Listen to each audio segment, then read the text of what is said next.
요양병원 복도는 언제나 소독약 냄새가 납니다. 박영애 씨 65세.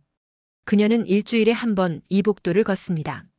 손에는 아버지가 좋아하시던 바나나 한 송이. 302호실을 향해 걸어가는 발걸음이 자꾸만 느려집니다. 문 앞에 서면 매번 같은 일이 반복됩니다. 손이 문고리에 닿기 직전 잠시 멈춥니다. 숨을 한 번 크게 들이마십니다. 그리고 천천히 내쉽니다. 괜찮아. 들어가자. 스스로에게 말합니다. 문을 열면 침대에 누워 계신 아버지가 보입니다. 86세. 한때 그렇게 크고 무서웠던 아버지. 목소리 한 번이면 집안이 얼어붙던 그 아버지가 지금은 침대 시트만큼이나 하얗게 작아져 계십니다. 아버지 왔어요. 영희 씨가 조심스럽게 말을 겁니다. 아버지는 고개를 돌립니다. 흐릿한 눈으로 딸을 바라봅니다. 알아보시는 건지 모르겠습니다. 요즘은 자꾸 헷갈리신다고 간호사가 말했습니다. 영희야? 네, 아버지. 왔구나. 그게 전부입니다. 더 이상의 말은 없습니다. 영희 씨는 바나나 껍질을 벗겨 작은 조각으로 잘라드립니다. 아버지는 천천히, 아주 천천히 드십니다. 삼키는 것도 이제 힘드신 모양입니다. 30분쯤 그렇게 앉아 있다가 영희 씨는 자리에서 일어섭니다. 아버지, 다음 주에 또 올게요. 그래. 조심해서 가거라. 병실을 나서는 순간 영희 씨의 가슴이 답답해집니다. 매번 그렇습니다. 이상한 감정이 밀려옵니다. 무엇인지 정확히 말할 수가 없습니다. 미운가요? 그렇습니다. 여전히 미웁니다. 안쓰러운가요? 그것도 맞습니다.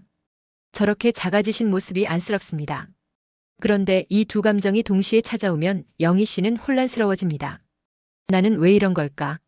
엘리베이터를 기다리며 그녀는 혼잣말을 합니다. 미워해야 할 사람인데 안쓰러워하는 내가 이상한 건가요? 아니면 안쓰러워해야 할 아버지인데 여전히 미워하는 내가 나쁜 건가요? 요양병원을 나서는 영희 씨의 발걸음은 올 때보다 더 무겁습니다. 집으로 가는 버스 안에서 그녀는 창밖을 바라봅니다. 흐린 하늘. 곧 비가 올 것 같습니다. 핸드폰이 울립니다. 남편입니다. 여보, 어디야? 저녁 준비 안 해?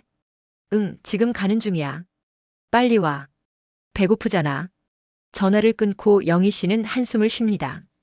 남편도 아버지를 닮았습니다. 목소리 톤도 말투도. 밥상을 차리고 설거지를 하고 빨래를 개는 살. 40년을 그렇게 살았습니다. 나는 왜 이렇게 살고 있을까? 가끔 이런 생각이 듭니다. 대학에 가고 싶었습니다. 오빠들은 갔습니다. 첫째 오빠, 둘째 오빠 모두 대학을 나왔습니다. 하지만 영희에게는 기회가 오지 않았습니다. 아버지의 목소리가 아직도 귓가에 맴돕니다. 여자가 무슨 대학이야? 시집이나 잘 가면 되지. 그때는 울면서 반항했습니다. 하지만 아버지의 결정은 번복되지 않았습니다. 고등학교를 졸업하고 공장에 취직했다가 23살에 결혼했습니다. 그리고 지금 65세. 두 자녀를 키웠고 손주도 생겼습니다. 남들이 보기엔 평범하고 괜찮은 인생입니다. 하지만 영희 씨는 압니다. 자신의 마음 한구석에 아직도 풀리지 않은 무언가가 있다는 것을. 요양병원에 누워 계신 아버지를 볼 때마다 그 무언가가 꿈틀거립니다. 미움일까요? 안쓰러움일까요? 아니면 그 둘 다일까요? 오늘도 영희 씨는 그 답을 찾지 못한 채 집으로 돌아갑니다. 저녁을 준비하고 설거지를 하고 TV를 보다가 잠이 듭니다. 그리고 일주일 후 다시 그 복도를 걷게 될 것입니다. 영희 씨가 처음 아버지를 무서워하게 된 건 아마 5살 때쯤이었을 겁니다. 저녁 식사 시간이었습니다. 온 가족이 밥상 앞에 모여 앉았습니다. 아버지, 어머니, 첫째 오빠, 둘째 오빠, 그리고 막내딸 영희. 5 식구의 저녁 식사. 그날 첫째 오빠가 실수로 국그릇을 엎질렀습니다. 이 자식이. 아버지의 목소리가 방 전체를 울렸습니다. 손이 날아갔습니다. 오빠의 뺨이 빨갛게 부어올랐습니다. 어머니는 아무 말도 하지 못했습니다. 영희는 작은 몸을 더 웅크렸습니다. 그때부터였습니다. 아버지의 목소리만 들려도 가슴이 두근거렸습니다. 아버지는 엄격했습니다. 아니, 엄격함을 넘어서 폭력적이었습니다. 말 한마디 한마디가 칼날 같았고 화가 나면 주먹이 먼저 나왔습니다. 내가 하라는 대로 해. 말대꾸하는 거야. 여자 주제에. 여자 주제에. 그 말이 영희 씨의 인생을 규정했습니다. 중학교 2학년 때였습니다. 담임 선생님이 어머니를 불렀습니다. 영희가 공부를 참 잘합니다. 인문계 고등학교에 보내시면 대학도 충분히 갈 수 있어요. 그날 저녁 어머니가 조심스럽게 아버지께 말씀드렸습니다. 영희 아버지, 선생님이 그러시는데. 됐어. 아버지는 신문을 보며 단칼에 잘라 말했습니다. 여자가 무슨 대학이야. 그 돈이면 아들들 공부시켜야지. 하지만 말대꾸야. 어머니는 더 이상 말을 잇지 못했습니다. 영희는 방 안에서 그 소리를 다 들었습니다. 이불을 뒤집어 쓰고 소리 없이 울었습니다. 고등학교를 졸업하던 날 친구들은 대학 입시 이야기를 했습니다. 영희는 그 자리에 끼지 못했습니다. 이미 정해진 운명이었습니다. 공장에 취직했어. 영희야, 너 그렇게 공부 잘했는데. 잘했어요. 정말 잘했습니다. 하지만 소용없었습니다. 공장 생활은 고됐습니다. 아침 일찍 나가서 밤늦게 돌아왔습니다. 손은 거칠어졌고 허리는 아팠습니다. 월급을 받으면 집에 다 갖다 바쳤습니다. 아버지는 그 돈을 받아 오빠들 등록금을 냈습니다. 영희야, 고맙다. 내 덕분에 형들이 공부하는구나. 아버지는 그렇게 말했습니다. 고맙다고. 하지만 영희는 고맙다는 그 말이 더 아팠습니다. 나는요? 나는 왜 안 되는 건데요? 입 밖으로 내지 못한 말들이 가슴속에 쌓여갔습니다. 23살이 되던 해 맞선을 봤습니다. 아버지가 정해준 사람이었습니다. 괜찮은 집안이야. 공무원이고. 영희의 의견은 없었습니다. 그저 정해진 대로 따라갔습니다. 결혼식을 올렸고 시댁으로 들어갔습니다. 남편은 아버지를 닮았습니다. 말투도 성격도. 집안일은 당연히 아내의 몫이었고 중요한 결정은 남편이 했습니다. 여보, 나도 배우고 싶은 게 있는데. 집안일도 제대로 못하면서 무슨 배움이야. 그렇게 또 20년이 흘렀습니다. 아이를 낳고 키우고 살림을 했습니다. 좋은 엄마가 되려고 애썼습니다. 아들과 딸에게는 절대 차별하지 않았습니다. 딸아이에게 말했습니다. 너는 꼭 대학 가야 해. 내가 하고 싶은 공부해. 딸은 대학에 갔습니다. 그걸 보면서 영희 씨는 울었습니다. 기쁘면서도 슬펐습니다. 나는 왜 못했을까? 40대가 되고 50대가 되었습니다. 손주도 생겼습니다. 모두가 영희 씨를 할머니라고 불렀습니다. 하지만 영희 씨는 알았습니다. 자신은 한 번도 진짜 자신의 인생을 살아본 적이 없다는 것을. 항상 누군가의 딸이었고 누군가의 아내였고 누군가의 엄마였습니다. 나는 누구지? 가끔 거울을 보며 물었습니다. 그리고 3년 전 아버지가 쓰러졌습니다. 뇌졸중이었습니다. 한쪽 팔을 쓰지 못하게 되었고 말도 어눌해졌습니다. 요양병원에 입원하셨습니다. 처음 병원에 갔을 때 영희 씨는 복잡한 감정을 느꼈습니다. 침대에 누워 계신 아버지. 한때 그렇게 크고 무서웠던 아버지. 목소리 한 번이면 모두를 얼어붙게 하던 아버지가 이제는 혼자 화장실도 가지 못하는 노인이 되어 계셨습니다. 영희야. 왔니? 네, 아버지. 그날 밤 집에 돌아와서 영희 씨는 한참을 멍하니 앉아 있었습니다. 무슨 감정인지 알 수가 없었습니다. 속이 후련한 건가요? 아니었습니다. 슬픈 건가요? 그것도 아니었습니다. 미운 건가요? 그렇기도 했습니다. 안쓰러운 건가요? 그것도 맞았습니다. 나는 대체 뭘 느끼는 거지? 영희 씨는 자신에게 물었습니다.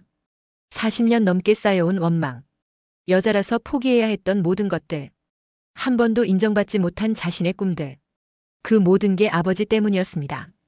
하지만 지금 침대에 누워 말도 제대로 못하시는 아버지를 보면 마음 한구석이 무너지는 것 같았습니다. 이 복잡한 감정을 영희 씨는 아직도 정리하지 못하고 있습니다. 오늘도 영희 씨는 302호실 문 앞에 서 있습니다. 손에 든 바나나가 조금 무겁게 느껴집니다. 아니, 무거운 건 바나나가 아니라 마음입니다. 문을 열고 들어갑니다. 아버지 왔어요. 침대에 누워 계신 아버지가 천천히 고개를 돌립니다. 예전보다 더 작아 보입니다. 지난주보다도 더 야위신 것 같습니다. 영희야. 네, 아버지. 영희 씨는 의자를 끌어당겨 앉습니다.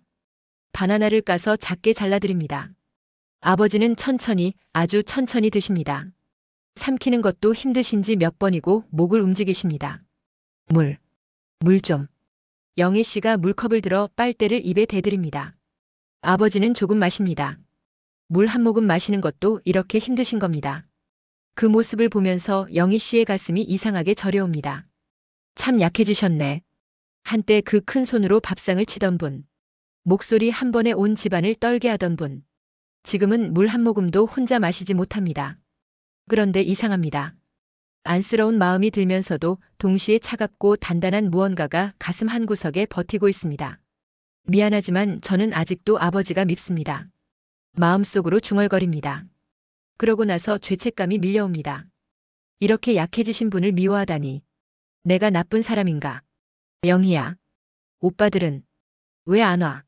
아버지가 어눌하게 묻습니다. 오빠들. 첫째 오빠는 미국에 있습니다. 사업이 바빠서 1년에 한 번 올까 말까 합니다. 둘째 오빠는 서울에 있지만 한 달에 한 번도 오지 않습니다. 바쁘시대요, 아버지. 영희 씨가 조용히 대답합니다. 아버지는 더 이상 묻지 않습니다. 알고 계시는 걸까요? 아들들이 잘 오지 않는다는 것을. 그렇게 아끼고 사랑했던 아들들이. 그리고 정작 매주 오는 건 여자라서 대학도 보내주지 않았던 막내딸이라는 것을. 영희 씨는 창밖을 바라봅니다. 날씨가 좋습니다. 가을 햇살이 따스합니다. 저 밖에서는 사람들이 자유롭게 걷고 있을 겁니다. 나도 저렇게 가볍게 살고 싶다. 문득 그런 생각이 듭니다. 이 무거운 감정들을 다 내려놓고 그냥 가볍게 살고 싶습니다. 아버지를 미워하는 것도 안쓰러워하는 것도 다 지겹습니다. 영희야. 네, 아버지. 너 힘들지? 갑작스러운 질문에 영희 씨는 놀랍니다. 아버지가 이런 질문을 하신 적이 없었거든요. 아니에요. 괜찮아요. 거짓말입니다. 힘듭니다. 매일매일이 힘듭니다. 남편 뒷바라지하고 손주 봐주고 일주일에 한 번 이렇게 요양병원 오고 65세 할머니의 삶이 이렇게 빡빡합니다. 미안하다. 아버지가 작은 목소리로 말합니다. 네? 아버지가 미안하다. 무엇이 미안하다는 걸까요? 대학을 못 보내준 것? 여자라고 차별한 것? 평생 무섭게 대한 것? 아니면 그냥 모든 것? 영희 씨는 대답하지 못합니다. 목이 메어옵니다. 눈물이 날 것 같습니다. 하지만 울지 않습니다. 여기서 울면 안 됩니다. 괜찮아요, 아버지. 괜찮지 않습니다. 하나도 괜찮지 않습니다.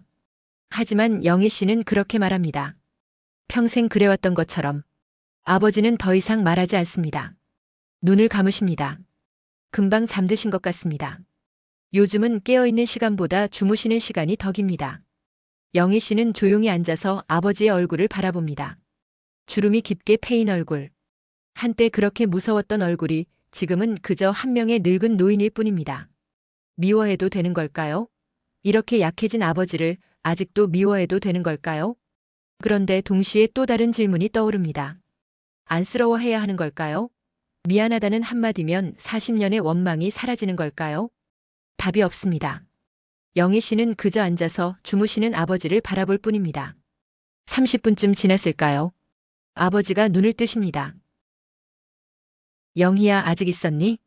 네, 아버지. 집에 가봐. 남편이 기다리겠다. 네, 그럼 이만 갈게요. 영희 씨는 일어섭니다. 아버지의 이불을 한 번 더 덮어드립니다. 물컵을 가까이 놓아드립니다. 다음 주에 또 올게요. 그래. 조심해서 가거라. 문을 나서면서 영희 씨는 뒤를 돌아봅니다. 침대에 누워 계신 아버지. 혼자 계신 아버지. 가슴이 아픕니다. 그런데 동시에 여전히 서운합니다. 왜 이제야 미안하다고 하세요? 왜 그때는 안 그러셨어요? 엘리베이터를 타고 내려가면서 영희 씨는 핸드백에서 손수건을 꺼냅니다. 눈가를 닦습니다. 울고 있었나 봅니다. 언제부터 울었는지도 모르게. 요양병원을 나와 버스 정류장으로 걸어갑니다. 사람들이 지나갑니다. 모두 제 갈 길을 가고 있습니다. 영희 씨도 집으로 돌아가야 합니다. 저녁을 준비해야 합니다. 남편이 기다리고 있을 겁니다. 버스에 앉아서 영희 씨는 창밖을 바라봅니다. 아버지의 미안하다는 말이 계속 귓가에 맴돕니다. 미안하다고 하셨습니다. 평생 처음으로. 그런데 이상합니다. 그 말을 들어도 마음이 시원해지지 않습니다. 오히려 더 복잡해집니다. 용서해야 하는 걸까요? 용서하면 이 마음이 편해질까요? 아니면 용서하지 않아도 되는 걸까요? 영희 씨는 알 수가 없습니다. 다만 한 가지는 확실합니다. 자신은 지금 미움과 안쓰러움 사이 어딘가에 서 있다는 것. 그 어느 쪽도 선택하지 못한 채 그저 혼란스러워하고 있다는 것. 집에 도착합니다. 현관문을 엽니다. 여보 왔어? 응 왔어. 배고픈데 빨리 밥 좀 해줘. 알았어. 영희 씨는 부엌으로 갑니다. 앞치마를 두르고 냉장고를 엽니다. 오늘 저녁은 뭘 해야 할까요? 그렇게 또 일상이 시작됩니다. 하지만 가슴속 어딘가에 아버지의 작아진 모습이 남아 있습니다. 그리고 그 옆에 40년 동안 쌓인 원망도 함께 남아 있습니다. 그날 밤 영희 씨는 잠을 이루지 못했습니다. 남편은 옆에서 코를 골며 자고 있습니다. 시계를 보니 새벽 2시. 영희 씨는 조용히 일어나 거실로 나왔습니다. 소파에 앉아 창밖을 바라봅니다. 어둠 속에 희미하게 가로등 불빛이 보입니다. 고요한 새벽입니다. 나는 왜 이렇게 힘든 걸까?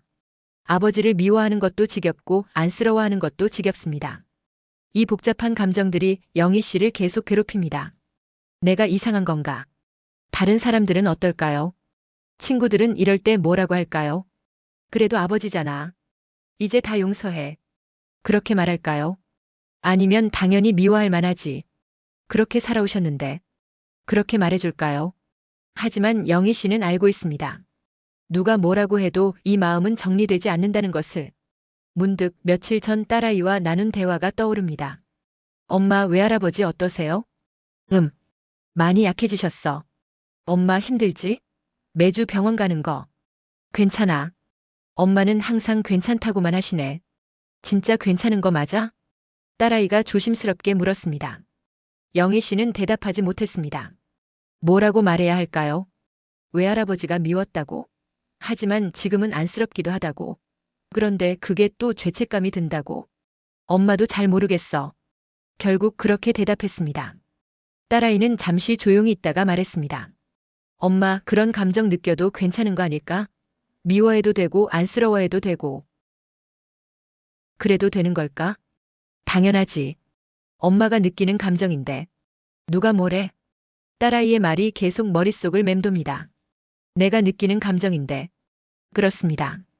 이건 영희 씨의 감정입니다. 40년 동안 쌓인 상처와 원망. 그건 진짜입니다. 거짓이 아닙니다. 동시에 요양병원에 누워 계신 아버지가 안쓰러운 것도 진짜입니다. 그것도 거짓이 아닙니다. 둘 다 진짜인 거야. 영희 씨는 깨닫습니다. 미움과 안쓰러움, 그 둘은 서로 반대되는 감정 같지만 동시에 존재할 수 있다는 것을. 하나를 선택한다고 해서 다른 하나가 사라지는 게 아니라는 것을. 나는 아버지를 미워해도 돼. 영희 씨는 천천히 자신에게 말합니다. 대학을 못 가게 한 것, 여자라고 무시한 것, 평생 무섭게 대한 것. 그걸 미워해도 괜찮아. 그리고 이어서 또 말합니다. 동시에 지금 약해진 아버지가 안쓰러운 것도 괜찮아. 두 감정이 동시에 존재해도 됩니다. 이상한 게 아닙니다. 나쁜 것도 아닙니다. 그저 인간의 마음이 원래 그런 겁니다. 복잡하고 모순되고 정리되지 않는 것이 당연한 겁니다. 영희 씨는 깊은 숨을 내쉽니다. 조금, 아주 조금 가벼워진 것 같습니다. 용서하지 않아도 되는구나. 세상 사람들은 말합니다. 용서해야 마음이 편하다고. 하지만 영희 씨는 이제 압니다. 용서는 해도 되고 안 해도 되는 것이라는 것을. 억지로 용서할 필요도 없고 용서하지 못한다고 해서 죄책감을 느낄 필요도 없다는 것을. 나는 나대로 살아온 거야. 영희 씨는 자신의 지난 65년을 떠올립니다. 대학을 못 갔지만 공장에서 성실히 일했습니다. 원치 않은 결혼이었지만 좋은 엄마가 되려고 애썼습니다. 남편이 가부장적이었지만 아이들만큼은 평등하게 키웠습니다. 딸에게는 꼭 대학을 보냈습니다. 자신이 못 이룬 꿈을 딸은 이루겠습니다. 나는 잘 살아왔어. 누가 뭐라 해도 영희 씨는 최선을 다해 살았습니다. 주어진 환경에서 할 수 있는 만큼 했습니다. 완벽하지 않았을지 몰라도 포기하지 않았습니다. 이제는 나를 돌봐도 되는 거 아닐까? 65세. 아직 늦지 않았습니다. 아직 할 수 있는 게 많습니다. 손주를 돌보는 것도 좋지만 이제는 나를 위한 시간도 가져도 되지 않을까요? 배우고 싶었던 것들, 해보고 싶었던 것들, 평생 미뤄왔던 것들을 이제 시작해도 되지 않을까요? 영희 씨는 문득 떠올립니다. 동네 문화센터에서 하는 수채화 강좌. 지나가다가 본 포스터가 생각납니다. 한번 해볼까? 그림을 그리고 싶었습니다. 어렸을 때부터. 하지만 한 번도 배워본 적이 없었습니다. 이제라도 늦지 않았어. 영애 씨는 자신에게 말합니다. 아버지를 미워하는 것과 나를 돌보는 것은 별개입니다. 아버지가 약해진 것과 내 인생을 사는 것도 별개입니다. 나는 나대로 살면 돼. 병원은 계속 갈 겁니다. 일주일에 한 번 혹은 2주일에 한 번. 아버지를 보살피는 것도 계속할 겁니다. 그게 딸의 도리니까요. 하지만 그것 때문에 내 삶을 포기할 필요는 없습니다. 아버지는 아버지대로 나는 나대로. 그렇게 살면 되는 겁니다. 미움도 안쓰러움도 다 안고 가면 되는 겁니다. 정리하려고 애쓰지 않아도 됩니다. 있는 그대로 느끼면 되는 겁니다. 창밖이 조금씩 밝아옵니다. 새벽이 지나가고 있습니다. 영희 씨는 소파에서 일어섭니다. 부엌으로 가서 물을 한 잔 마십니다. 가슴이 조금 편해진 것 같습니다. 여전히 복잡하긴 하지만 예전처럼 짓눌리는 느낌은 아닙니다. 괜찮아. 이대로도 괜찮아. 영희 씨는 자신에게 말합니다. 완벽한 답은 없습니다. 깔끔하게 정리되지도 않습니다. 하지만 그래도 괜찮습니다. 이 복잡한 감정들을 안고 그냥 하루하루 살아가면 되는 겁니다. 아버지를 미워해도 괜찮고 안쓰러워해도 괜찮고 둘 다여도 괜찮습니다. 용서하지 않아도 괜찮고 용서해도 괜찮습니다.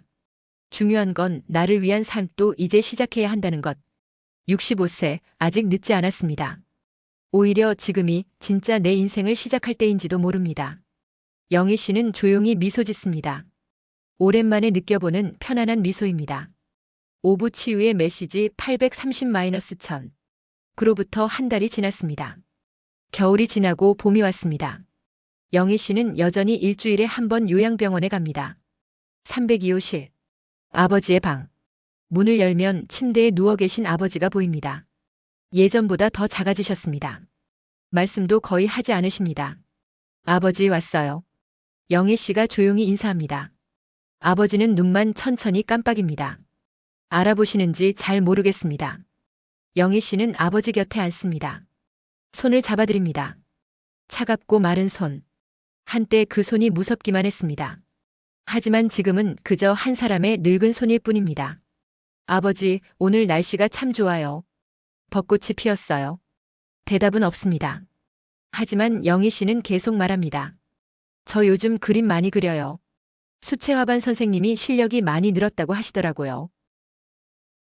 다음 달에 문화센터에서 전시회를 한대요. 저도 제 그림 한 점 걸 거예요. 아버지의 손가락이 살짝 움직입니다. 들으시는 걸까요?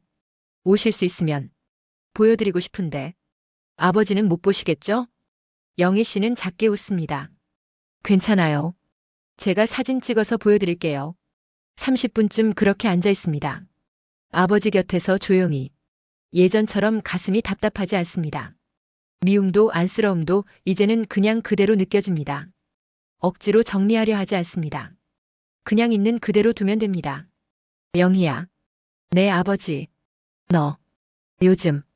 뭐하고 지내니? 평소에는 하지 않던 질문입니다. 영희 씨는 잠시 놀랍니다. 저요? 그림 배우기 시작했어요. 그림? 네. 동네 문화센터에서 수채화 강좌 들어요. 그래. 좋겠다. 아버지가 작게 웃습니다. 평생 본 적 없는 표정입니다. 영희야. 늦었지만 이제라도 내가 하고 싶은 거 해. 영희 씨의 가슴이 뭉클해집니다. 이제라도. 그 말이 묘하게 가슴에 와닿습니다. 늦었지만 이제라도. 네, 아버지. 그날 집에 돌아와서 영희 씨는 스케치북을 펼쳤습니다. 수채화 수업에서 배운 대로 조심스럽게 붓을 들었습니다. 색을 칠하면서 영희 씨는 웃고 있는 자신을 발견했습니다.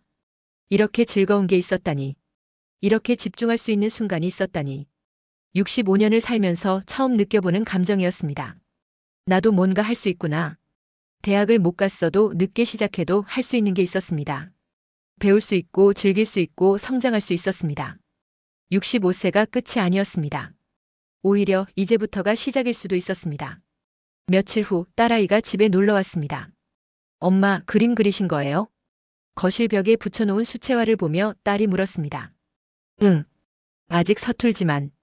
와, 진짜 예쁘다. 엄마 재능 있으신 것 같은데? 딸아이가 진심으로 감탄합니다. 그래? 정말? 당연하지. 엄마 계속하세요. 너무 좋아 보여요. 딸의 말에 영희 씨는 웃습니다. 처음으로 자신이 무언가를 이뤘다는 느낌이 들었습니다. 엄마로서가 아니라 아내로서가 아니라 딸로서가 아니라 그냥 박영희 한 사람으로서. 저녁을 먹으면서 딸아이가 조심스럽게 물었습니다. 엄마, 요즘 외할아버지는 어떠세요? 많이 약해지셨어. 엄마는 괜찮으세요? 마음이. 영희 씨는 잠시 생각합니다. 괜찮은가요? 완전히 괜찮지는 않습니다. 여전히 복잡합니다. 하지만 예전처럼 짓눌리지는 않습니다. 괜찮아. 이제는 조금 나아진 것 같아.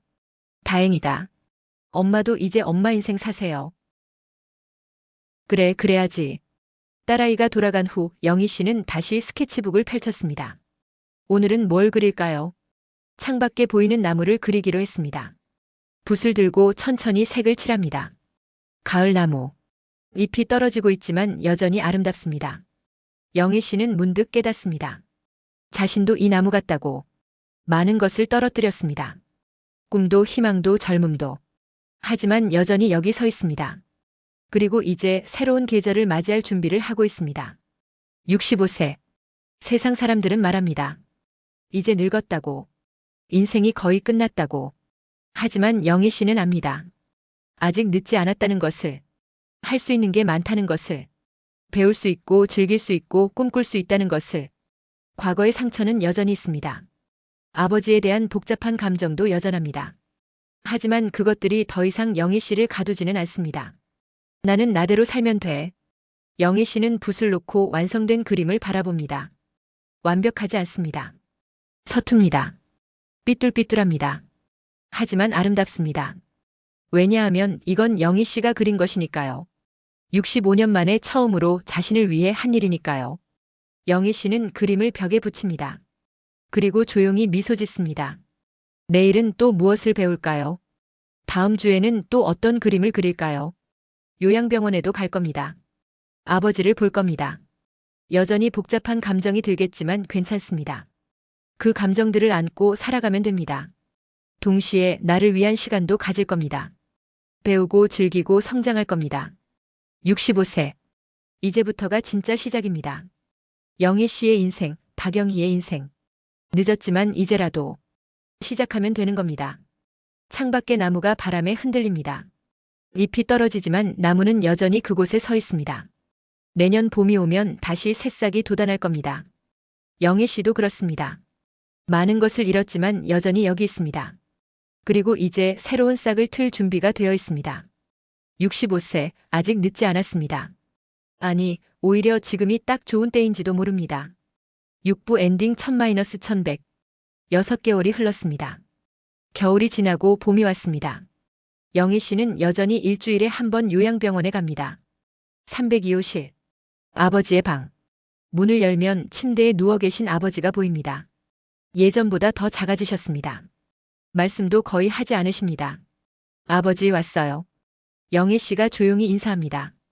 아버지는 눈만 천천히 깜빡입니다. 알아보시는지 잘 모르겠습니다. 영희 씨는 아버지 곁에 앉습니다. 손을 잡아드립니다. 차갑고 마른 손.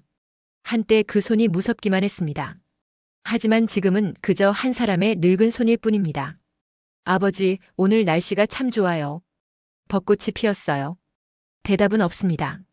하지만 영희 씨는 계속 말합니다. 저 요즘 그림 많이 그려요. 수채화반 선생님이 실력이 많이 늘었다고 하시더라고요. 다음 달에 문화센터에서 전시회를 한대요. 저도 제 그림 한 점 걸 거예요. 아버지의 손가락이 살짝 움직입니다. 들으시는 걸까요? 오실 수 있으면 보여드리고 싶은데. 아버지는 못 보시겠죠? 영희 씨는 작게 웃습니다. 괜찮아요. 제가 사진 찍어서 보여드릴게요. 30분쯤 그렇게 앉아 있습니다. 아버지 곁에서 조용히. 예전처럼 가슴이 답답하지 않습니다. 미움도 안쓰러움도 이제는 그냥 그대로 느껴집니다. 억지로 정리하려 하지 않습니다. 그냥 있는 그대로 두면 됩니다. 아버지, 이만 갈게요. 다음 주에 또 올게요. 영희 씨는 일어서서 아버지의 이불을 한 번 더 덮어드립니다. 문을 나서기 전 뒤를 돌아봅니다. 침대에 누워 계신 아버지. 안녕히 계세요. 마음속으로 인사합니다. 언젠가는 이게 마지막 인사가 될지도 모릅니다. 하지만 괜찮습니다. 영희 씨는 이제 알고 있습니다. 아버지와의 관계가 완벽하게 정리되지 않아도 자신의 삶은 계속된다는 것을. 요양병원을 나와 영희 씨는 걸어갑니다. 봄바람이 살랑살랑 붑니다. 벚꽃이 흩날립니다. 아름다운 날입니다. 영희 씨는 문화센터로 향합니다. 오늘은 수채화 수업이 있는 날입니다. 교실에 들어서니 같은 반 친구들이 반갑게 인사합니다. 영희 씨 왔어요? 네, 안녕하세요. 모두 영희 씨와 비슷한 나이입니다. 60대, 70대. 하지만 모두의 눈빛은 살아있습니다. 배우는 즐거움, 새로운 것에 도전하는 설렘. 나이는 숫자일 뿐입니다. 오늘은 뭘 그려볼까요? 선생님이 묻습니다. 봄날의 풍경을 그려봅시다. 영희 씨는 붓을 듭니다. 흰 도화지 위에 천천히 색을 칠합니다. 파란 하늘, 분홍빛 벚꽃, 초록 잔디. 손끝에서 세상이 만들어집니다. 영희 씨의 세상. 아무도 간섭하지 않는 오롯이 자신만의 세상. 65년 만에 찾은 자신만의 공간. 수업이 끝나고 집으로 돌아가는 길. 영희 씨는 슈퍼에 들러 장을 봅니다. 저녁 준비를 해야 합니다. 남편이 기다리고 있을 겁니다. 하지만 예전과는 다릅니다. 더 이상 짓눌린 기분이 들지 않습니다. 집안일도 하고 나를 위한 시간도 갖습니다. 둘 다 할 수 있습니다. 집에 도착해서 현관문을 엽니다. 여보 왔어? 응 왔어. 오늘 수업 어땠어? 남편이 묻습니다. 예전에는 관심도 없었는데 요즘은 가끔 물어봅니다. 좋았어. 오늘은 봄 풍경 그렸어. 그래? 나중에 보여줘. 응. 영희 씨는 부엌으로 갑니다. 저녁을 준비하면서 콧노래를 흥얼거립니다. 언제부터 이렇게 가벼워졌을까요? 확실히 알 수는 없습니다. 하지만 분명한 건 변화가 있었다는 것입니다. 저녁을 먹고 설거지를 하고 거실에 앉습니다. 핸드폰을 봅니다. 딸아이에게서 메시지가 와 있습니다. 엄마, 다음 주 전시회 꼭 갈게요. 너무 기대돼요. 영희 씨는 미소 지으며 답장을 보냅니다. 그래, 엄마도 기대된다. 사랑해. 핸드폰을 내려놓고 영희 씨는 창밖을 바라봅니다. 어두워진 하늘에 별이 보입니다. 참 오랜만에 보는 별입니다. 별을 보며 영희 씨는 생각합니다. 인생이 참 이상합니다. 65년을 살았는데 이제야 나를 찾은 것 같습니다. 늦었다고 생각할 수도 있습니다. 하지만 영희 씨는 압니다. 늦은 게 아니라 때가 된 것이라는 걸. 지금이 딱 맞는 시기였다는 걸. 아버지와의 일도 그렇습니다. 미움과 안쓰러움, 그 복잡한 감정들. 정리하려고 애쓰지 않아도 됩니다. 그냥 안고 가면 됩니다. 완벽하지 않아도 괜찮습니다. 인생은 원래 완벽하지 않으니까요. 영희 씨는 자리에서 일어나 방으로 갑니다. 내일은 또 무슨 일이 있을까요? 아침에 일어나서 아침을 준비하고 빨래를 하고 오후에는 또 그림을 그릴 겁니다. 평범한 하루. 하지만 이제는 그 평범함 속에서 기쁨을 찾을 수 있습니다. 잠자리에 들면서 영희 씨는 혼잣말을 합니다. 오늘도 수고했어, 영희야. 스스로를 토닥입니다. 65년 동안 참 열심히 살았습니다. 그리고 앞으로도 계속 살아갈 겁니다. 나를 위해서. 박영애 씨의 이야기는 특별한 이야기가 아닙니다. 우리 주변 어디에나 있는 평범한 이야기입니다. 아버지를 미워했지만 안쓰러운 마음. 그 복잡한 감정 속에서 혼란스러워하는 마음. 하지만 영희 씨는 이제 압니다. 그 모든 감정이 괜찮다는 것을. 미워해도 되고 안쓰러워해도 되고 둘 다여도 된다는 것을. 용서하지 않아도 괜찮다는 것을. 그리고 가장 중요한 것. 나를 위한 삶도 살아도 된다는 것을. 65세, 70세, 80세. 나이는 숫자일 뿐입니다. 지금도 늦지 않았습니다. 배울 수 있고 시작할 수 있고 꿈꿀 수 있습니다. 과거의 상처를 안고 있어도 복잡한 감정을 정리하지 못했어도 그래도 괜찮습니다. 당신은 충분히 잘 살아왔습니다.